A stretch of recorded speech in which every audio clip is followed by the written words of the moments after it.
How we doing today? Good.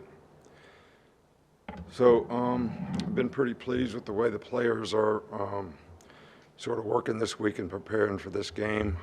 Sort of challenged them with, what is really your priority to be the best player you can be? What is your priority to do what you need to do to help the team win?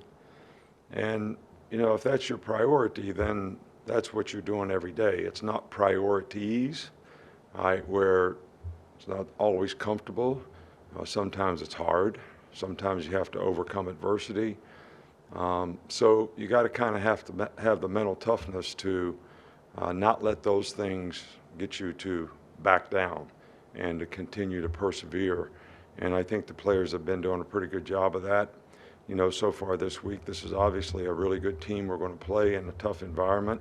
And we're going to need to continue to show a lot of progress so that we'll have a chance to be successful and be able to execute the way we need to have a chance to win on the road. Start with Charlie on the right.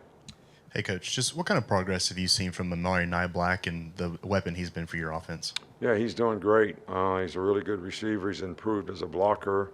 He's, this year, his confidence and knowledge of the offense and what he's doing, how to do it, why it's important to do it that way is so much better. And I think it's, starting to show up in how productive he is, on the field as a player. Nick Kelly, stay right over here. Yeah, the NCAA approved a shrinking of the transfer portal windows today by a few days. Do you have any reaction to that, or what are your thoughts? I don't even know what they did. Can you tell me? I really don't know. I think they cut it down to 45 days, Coach. That's my fault. I should have corrected you. I'm sure there was good reason for whatever they did to do what they did. And, I've said before, I'm all for players having rights to do the things that they want to do. And, I'm all for name, image, and likeness and, guys being able to do things that create value for them.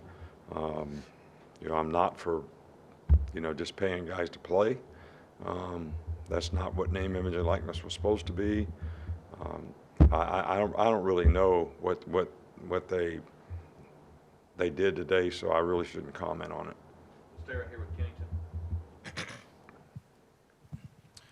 Players on offense this week emphasize how important it's going to be to communicate on the road. How have you seen that side of the ball handle that through practice?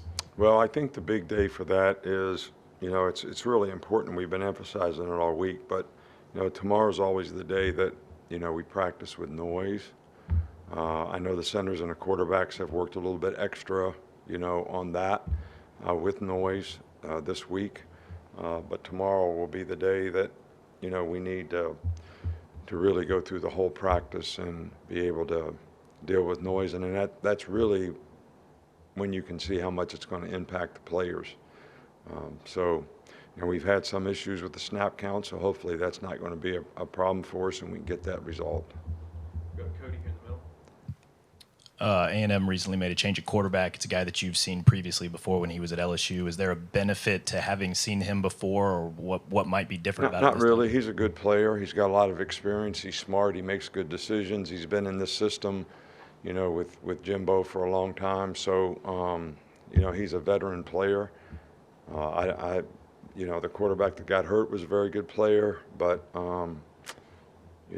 he's a very, very good player. He's played well against us in the past, and we have a lot of respect for him. So, and I don't really see a lot of difference in their ability to be productive and use the weapons that they have to run the ball effectively, as well as, do a good job of passing it.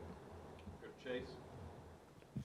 When you've looked at Texas A&M games this year, do you see a lot of signs of Bob Petrino's influence on the offense as opposed to what they were doing offensively last year? Yeah, I think you can see it, but I also think that, there's philosophically, some of the things that, Jimbo likes to do. I don't think those guys think that differently, but there are, some things that, Bobby's done in the past that you see them doing now that they've added to what they do, and it's all very effective. Unless we have a follow-up, Tony will be it. When you face a team with a pass rush like this, how much of it is adapting what you guys do on offense, and then how much of it is just kind of speeding up the clock and kind of?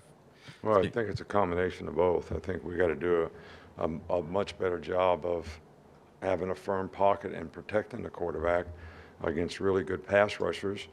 And I also think, you know, it's important that we get the ball out of our hand on time so that we don't give them an opportunity to affect us. So it's really a combination of both. And it's a combination of the receivers getting open, playing fast so that we can make quick decisions about what we do and how we get rid of the ball. Okay, good. All right, thank you.